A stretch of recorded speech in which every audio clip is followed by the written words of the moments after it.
memiliki rasa masam. Asam jika diuji oleh kertas lakmus, maka kertas lakmus akan berubah warna menjadi merah. Sedangkan basa adalah zat yang larutannya memiliki rasa pahit dan biasanya terasa licin. Basa jika diuji oleh kertas lakmus, maka kertas lakmus akan berubah warna menjadi biru. Ada beberapa tokoh yang menyatakan pengertian asam dan basa. Di antaranya ada Arrhenius, Bronsted, Lowry, dan Lewis. Yang pertama, teori asam basa Arrhenius. Menurut Arrhenius, asam adalah suatu zat dilarutkan ke dalam air akan terurai membentuk ion H+. Sedangkan basa adalah zat yang ketika dilarutkan dalam air akan terdisosiasi menghasilkan ion OH-. Berdasarkan kekuatan terdapat asam kuat dan asam lemah, basa kuat dan basa lemah. Asam kuat adalah asam yang terurai sempurna yang ditunjukkan dengan tanda panah satu arah, sehingga dalam larutan asam kuat yang ada hanyalah bentuk ion-ion hasil disosiasi dari asam kuat tersebut. Contohnya HCl, HBr, Hi, HNO3, H2SO4, dan HClO4. Asam lemah adalah asam yang terurai sebagian yang ditunjukkan dengan tanda anak panah dua arah, sehingga dalam larutan asam lemah sebagian besar masih dalam bentuk molekul dan hanya sebagian kecil dalam bentuk ion hasil disosiasi asam lemah. Contohnya HF, HCN. Basa kuat adalah basa yang terurai sempurna yang ditunjukkan dengan tanda panah satu arah, sehingga dalam larutan basa kuat yang ada hanyalah ion-ion hasil disosiasi dari basa kuat tersebut. Contohnya CaOH2, NaOH, dan KOH. Basa lemah adalah basa yang terurai sebagian yang ditunjukkan dengan tanda anak panah dua arah, sehingga dalam larutan basa lemah sebagian besar masih dalam bentuk molekul dan hanya sebagian kecil dalam bentuk ion hasil disosiasi basa lemah. Contohnya NH4OH, LiOH, dan BeOH2. Dan sedangkan berdasarkan jumlah ion yang dapat dilepas adalah ada asam monoprotik, senyawa asam yang melepaskan satu ion H+. Asam diprotik, senyawa asam yang melepaskan dua ion H+. Asam triprotik, senyawa asam yang melepaskan tiga ion H+. Sedangkan yang melepaskan OH- ada basa monohidroksi, senyawa basa yang melepaskan satu ion OH-. Basa dihidroksi, senyawa basa yang melepaskan dua ion OH-. Basa trihidroksi, senyawa basa yang melepaskan 3 ion OH-. Yang kedua, teori asam basa Bronsted-Lowry. Menurut teori Bronsted-Lowry, suatu asam adalah pendonor proton, sedangkan suatu basa adalah penerima proton. Arah reaksi asam basa yaitu arah perpindahan proton, bergantung pada kekuatan jenis asam dan basa yang terlibat reaksi. Jika asam itu kuat, basa konjugatnya lemah. Demikian sebaliknya, jika basa itu kuat, maka asam konjugatnya lemah, dan begitu sebaliknya.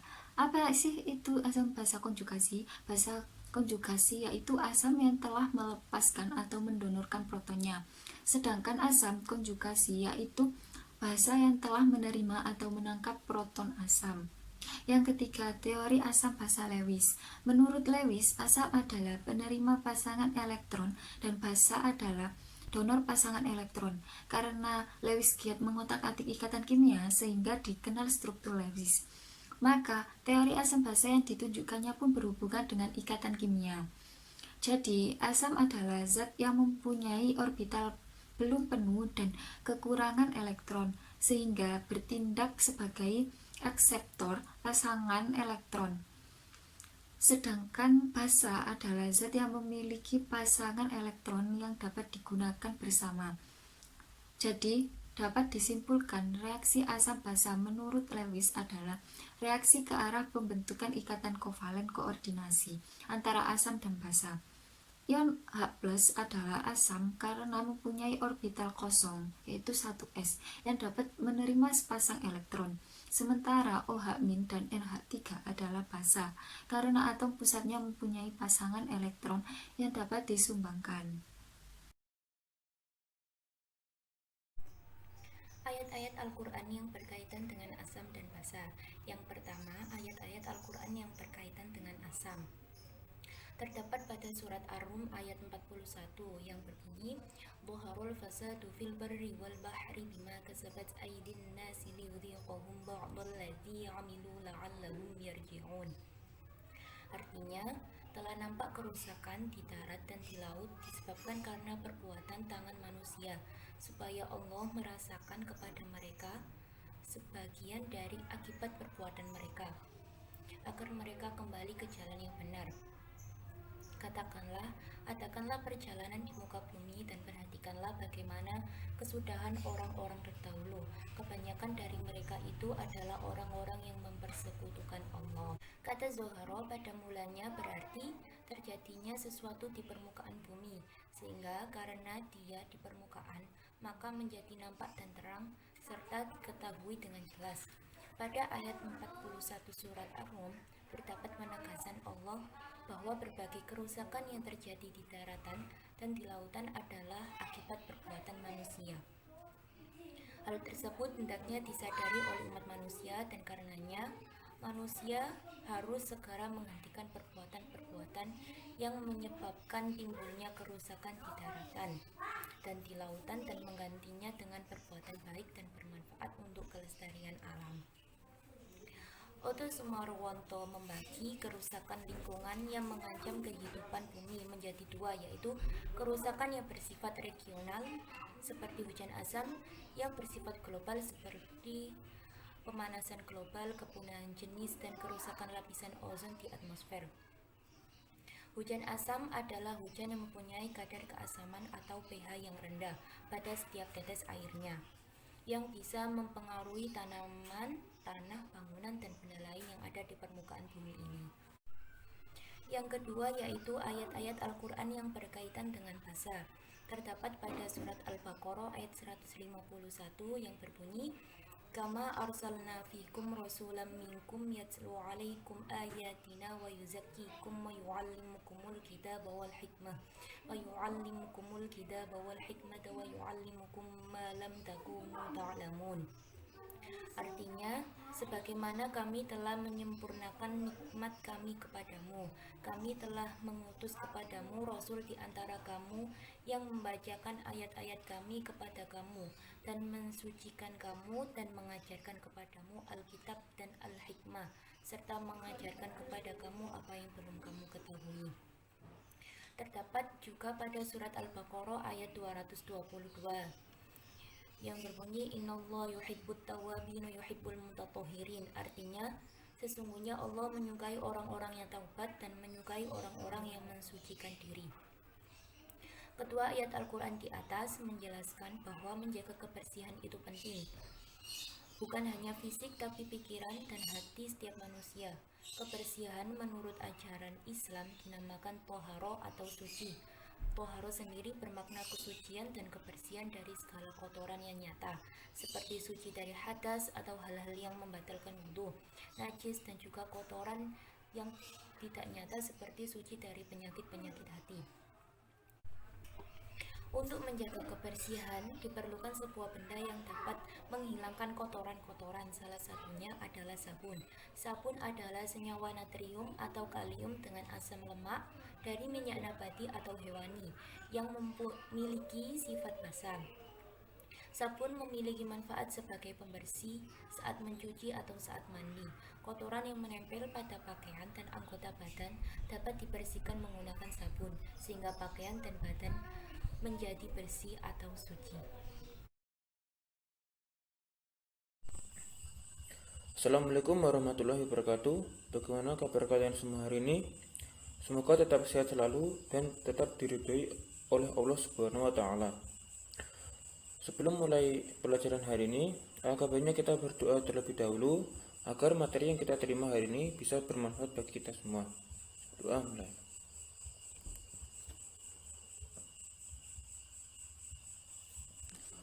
Selanjutnya, mari kita isi absensi terlebih dahulu seperti biasa di LMS.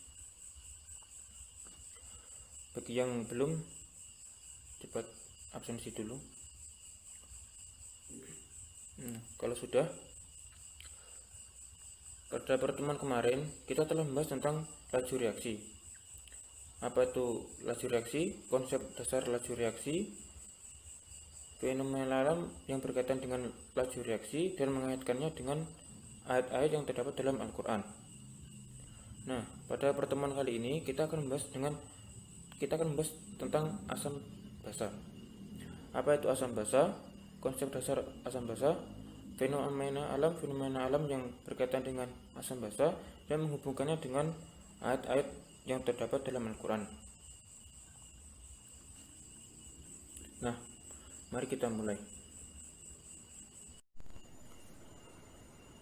Yang B, ayat-ayat Al-Quran yang berkaitan dengan asam dan basa. Yang pertama adalah asam. Salah satu contoh surat yang berkaitan dengan asam adalah surat An-Nahl ayat 11 yang berbunyi A'udzubillahi minasyaitonirrajim. Bismillahirrahmanirrahim. Yumbit lakum bizzar'a waz-zaituna wan-nakhila wal-a'naba wa min kulli thamarat inna fi dzalika laayatan liqaumin yatafakkarun.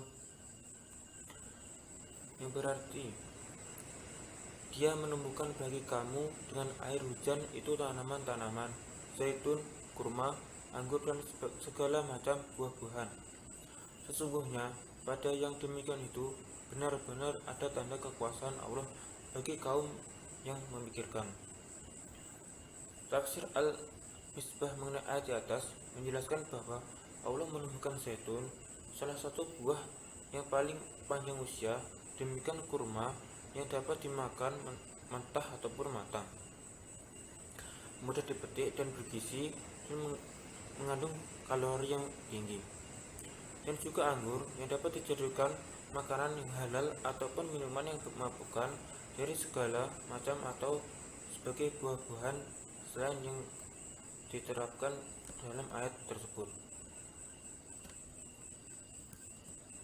Anggur sebagaimana yang dijelaskan dalam tafsir merupakan salah satu buah yang memiliki rasa asam dan manis, karena di dalam anggur terdapat asam malet yang dimana asam malet merupakan turunan dari asam karboksilat, dan juga terdapat kurma yang dapat menetralkan asam yang ada dalam tubuh.